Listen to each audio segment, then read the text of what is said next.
Deer aspirant আর learner প্রত্যেককে welcome আজকের সেশনে। আমরা 2024 প্রাইমারি টেটকে লক্ষ্য রেখে এগিয়ে চলছি সামনের দিকে।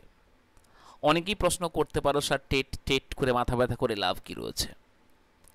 তবে আমি একটা কথাই প্রত্যেককে বলবো, শুধু ডাব্লিউবি টেট নয়, ডাব্লিউবি টেট, সি টেট, আদার যে এক্সামগুলো হয় অন্যান্য টেটের সমস্ত প্রত্যেকেই এক্সামগুলো দাও।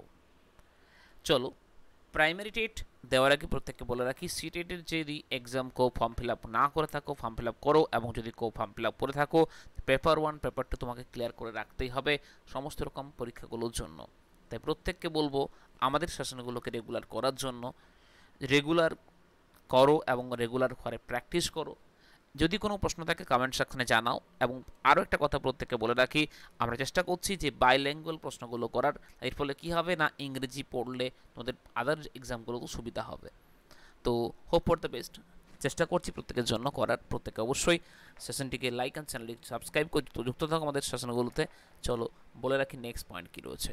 নেক্সট পয়েন্ট হচ্ছে, আমাদের যদি কোনো ব্যাচে যুক্ত হতে চাও, ম্যাথামেটিক্স স্পেশাল ব্যাচ রয়েছে এখানে। তো 891891875797 নাম্বারে তুমি কন্ট্যাক্ট করতে পারো, হোয়াটসঅ্যাপ করতে পারো। আমার নাম বিশ্বজিৎ মহান্তি। আমি ফিল্ডে কী রয়েছি, কবে থেকে রয়েছে তা নতুন করে বলে দেওয়ার কিছু নেই। চলো শুরু করছি। ডিসেম্বরে টেট এক্সাম হওয়ার কথা রয়েছে। তো এছাড়াও বলবো আদার সমস্ত রকম পরীক্ষাগুলো দেওয়ার জন্য। আজকের প্রথম প্রশ্ন হচ্ছে এই প্রশ্নটি, দেখো প্রশ্নে কি বলা রয়েছে। প্রশ্নে বলা রয়েছে, কিছু পাখি ও কিছু গাছের ডাল রয়েছে। যদি প্রত্যেক ডালে একটি করে পাখি বসে তাহলে একটি পাখি অতিরিক্ত থাকে। প্রত্যেক ডালে যদি একটি করে পাখি বসে, মানে বলতে পারি 5টি পাখি, তো তাহলে 4টি পাখি বসছে, একটি পাখি অবশ্য থাকছে বলতে পারি এখানে। আমি অপশান একে নিলাম। আবার যদি প্রত্যেক ডালে 2টি করে পাখি বসে তাহলে একটি ডাল ফাঁকা পড়ে। 4টি ডাল যদি হয় তাহলে বলবো 3 দুগুণে 6। দেখো একটা হচ্ছে না, ম্যাচ করছে না এটা। তো দেখো অপশন যদি আমি এখানে সি নিই তাহলে বলো কি হবে, 4টি পাখি, মানে ধরো একটি করে বসলে 3টি ডালে বসছে, বলবো 3টি ডালে 3টি পাখি বসছে এখানে, এবং একটি পাখি কিন্তু বসছে না, অবশিষ্ট থাকছে, অতিরিক্ত বলা রয়েছে এখানে। নেক্সট পয়েন্ট বলেছে কি, 3টি ডাল, 3টি ডালে যদি 2টি করে বসে তাহলে বলবো কত, 2টি ডালে 2টি করে বসছে, মানে 4টি পাখি হয়ে যাচ্ছে দেখো। আর একটি ডাল দেখো বাড়তি রয়েছে, ইয়েস অর নো? তাহলে অপশন কিন্তু সি পুরোপুরি হয় ম্যাচ করে যাচ্ছে। প্রত্যেকে বলো বুঝতে পারলে কি পারলে না। চলো আমরা চলে যাব নেক্সট প্রশ্নে। আমরা কি করলাম, অপশন টেস্ট করে করলাম, এবং অপশন টেস্ট করে দেখলাম কি আমরা কিভাবে চলে আসছে এখানে। চলো নেক্সট প্রশ্ন বলো কি বলা রয়েছে।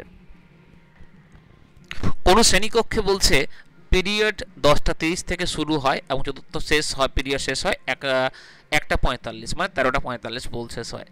প্রত্যেক পিরিয়ডের সময়কাল সমান, প্রতিটা পিরিয়ডের শেষে 5 মিনিটের বিশ্রাম দেওয়া হয়।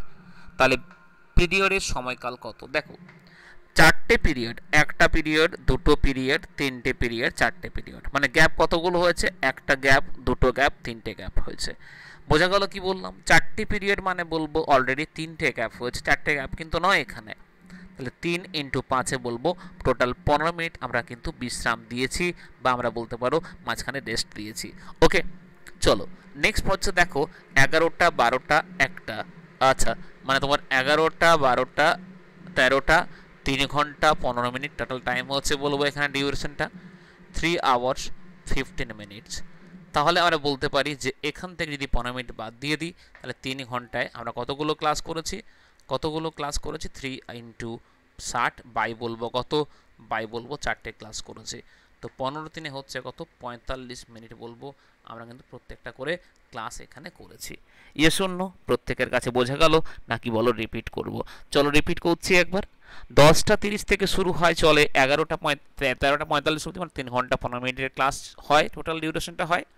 সেখানে প্রতিটা ক্লাসের পরে 15 মিনিট 5 মিনিট করে টাইম দেওয়া হয় রেস্টের জন্য। তাহলে বলতে পারি 15 মিনিট টাইম আমরা রেস্টের জন্য দিয়েছি, এবং বাকি যে 3 ঘন্টা রয়েছে সেটা আমরা কিন্তু ক্লাস 4টে ভাগে ভাগ করেছি।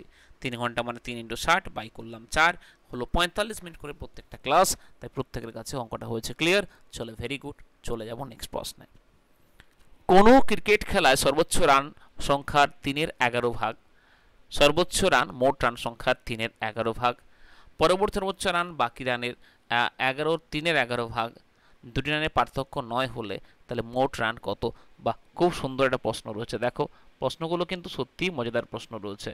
ধরো যদি বলা হয় এখানে এরকম যে মোট রান, ধরো আমি বলি যদি 3x/11, প্রথমে বললাম একটা, দিয়ে বলবো কি না, দিয়ে বলবো যে আমরা এখানে এক্স থেকে রানটা বাদ দিয়ে দিই একবার, এক্স থেকে রানটা 3x/11টা বাদ দিয়ে দিলাম। আমি ছোট করেও করব, চাপের কিছু নেই। এটা হচ্ছে কত, এটা হচ্ছে 8x বলবো 11 হচ্ছে। এর মধ্যে বলছে কত না, এর মধ্যে বলি 3/11 আমি রান করেছি। তাহলে 3x - 11 তো ছিল, আর এটা হলো পরে রান, মানে এটা হচ্ছে কত, এটা হচ্ছে 24x/121, মানে 24x/121। সো আমরা বলতে পারি এটা 121, 11 33x মাইনাস হচ্ছে কত এখানে 24x। So 9x/11 121, 9x/121 gap, মানে হচ্ছে কত, মানে হচ্ছে 9। তো 9তে 9তে কেটে দিলাম, x মানে হচ্ছে 121। বোঝা গেল কি বললাম, x মানে হচ্ছে 121। তাহলে মোট রান কত হয়েছে, মোট রান হচ্ছে 121। প্রশ্ন পড়ো, উত্তর করার চেষ্টা করো। ক্রিকেট খেলায় সর্বোচ্চ রান মোট রান সংখ্যা 3/11, মানে মোট রান যদি x ধরে নিই, তাহলে মানে সর্বোচ্চ রান x ধরে নিই, তাহলে ধরো মোট সর্বোচ্চ রান বলবো কত না 3x/11। এটা যখন বাদ দিলাম, দেখো বলেছে কি পরবর্তী সর্বোচ্চ রান বাকি রানের, বাকি রান মানে ওটা বিয়োগ করে বলো, তার মধ্যে করেছে এটা। ওকে, চলো ভেরি গুড। চলে যাব নেক্সট করে প্রশ্ন। চকলেট একদল শিশুর মধ্যে এমনভাবে ভাগ করা হলো যাতে প্রত্যেক শিশু 5টি করে চকলেট পায় এবং 4টি চকলেট 14 চকলেট অবশিষ্ট থাকে। 7টি করে প্রত্যেক শিশু চকলেট পায় এবং 14 চকলেট অবশিষ্ট থাকে। শিশুদের দলে 2টি অতিরিক্ত শিশু থাকে, তাহলে কোনো চকলেট অবশিষ্ট থাকে না।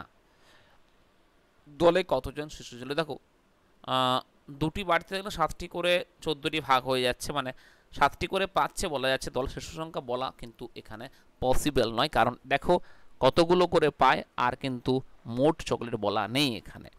14টা বাড়তি হয়েছিল, 2টো বাড়তি মানে 7 বাড়তি দিয়ে দিলাম, মানে 7টি করে প্রত্যেকে পাচ্ছে, সেটা সন্দেহ কিছু নেই। তবে এটা কিন্তু নির্ণয় করা সম্ভব নয়, কারণ বলছি কেন, মোট চকলেটও দেওয়া নেই, বাসের সংখ্যাও কিন্তু দেওয়া নেই এখানে। ওকে, চলো very good very good very good. চলে যাব নেক্সট প্রশ্নে। নেক্সট বলছে 25 ক্যারেট একটি এর মূল্যবান পাথরকে 2 ভাগে ভাগ করা হলো। টুকরোর একটি পাল্লায় এক পাশে, অপর টুকরোর অপর পাল্লার অপর পাশে রাখা হলো। সমান মাপ করার জন্য এক পাশে 9 ক্যারেটের টুকরো রাখা হলো। 2টি টুকরো মাপের গুণফল কত ক্যারেট? দাঁড়ো, প্রশ্ন বলেছে কি এখানে, প্রশ্ন বলেছে দেখো ভালো করে প্রশ্নটা মন দিয়ে বোঝো। বলছে প্রশ্নটা বলছে কি দেখো, বলছে 25 ক্যারেট মূল্যবান পাথরকে 2 ভাগে ভাগ করা হলো। আচ্ছা, 2টি টুকরোর মধ্যে একটি পাল্লার এক পাশে এবং অপর টুকরোটি পাল্লার অপর পাশে রাখা হয়েছে। ঠিক আছে, 2 পাশে সমান মাপ করার জন্য পাল্লার এক পাশে 9 ক্যারেটের টুকরো রাখা হলো।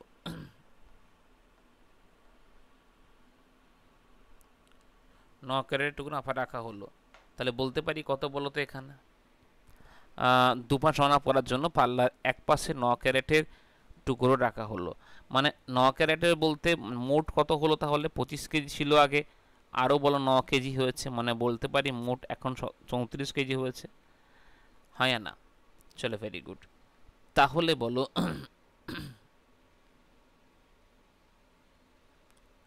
আমি বলতে পারি কি যে 17 থাকবে এখানে,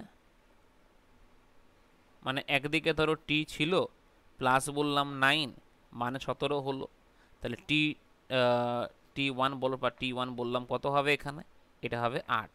তাহলে একটা যদি 8 হয়, যেহেতু 25 ক্যারেট, তাহলে অন্যটা কত হবে, 17 অন্যটা হবে। ইয়েস হবে। আরও ভালো করে মন দিয়ে বোঝো, দেখো মোট 25 ক্যারেট রয়েছে, যখনই এক পাশে 9 কেজি দিয়ে দিলাম, তাহলে আমি বললাম 25 নয়, মোট হলো 34 কেজি। হ্যাঁ, মোট 34 কেজি হলো।